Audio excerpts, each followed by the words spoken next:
Praise the Lord everyone. I hope आप लोग सब बहुत अच्छे होंगे और बहुत अच्छा कर रहे होंगे। तो अगेन स्टार्ट। तो हम क्यों नहीं कर सकते? परमेश्वर लड़कियों की बहुत रिस्पेक्ट करते हैं, वो अपनी बच्चियों की बहुत रिस्पेक्ट करते हैं। उन्होंने कभी भी हम बेटियों को, अपने डॉटर्स को या फिर बचपन में किसी भी स्त्री को कभी भी गलत तरीके से ट्रीट नहीं किया। परमेश्वर ने हमेशा उनको इज्जत, रिस्पेक्ट के साथ ट्रीट किया है।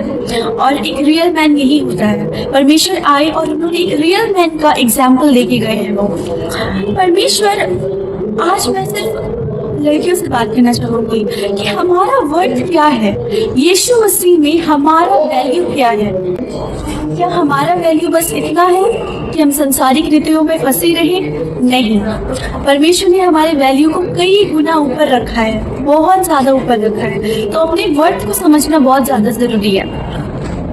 परमेश्वर का वचन कहता है 2 कुरिन्थियों 5:17 में, इसलिए यदि कोई मसीह में है तो वो नई सृष्टि है, पुरानी बातें बीत गई है, देखो सब बातें नई हो गई है। परमेश्वर का वचन कहता है कि अगर कोई मसीह में है, मसीह को जानने लगा है, परमेश्वर पर भरोसा करने लगा है, तो वो क्या है? एक नया क्रिएशन है। वो परमेश्वर का नया सृष्टि है।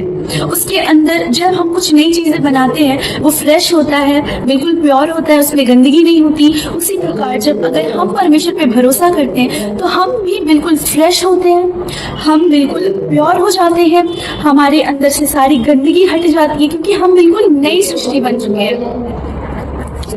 परमेश्वर ये इसलिए बोलता है क्योंकि ऐसी बहुत सी लड़कियां हैं या बहुत से ऐसे लड़के हैं जो यूथ है, वो अपने पास्ट को पकड़ के रखते हैं और वो सोचते हैं कि पास्ट में जो गलतियां उन्होंने की है, परमेश्वर उनसे बहुत नाराज होगा, परमेश्वर उनको कभी माफी नहीं देगा, परमेश्वर कभी उनके जीवन में काम नहीं करेगा। लेकिन परमेश्वर,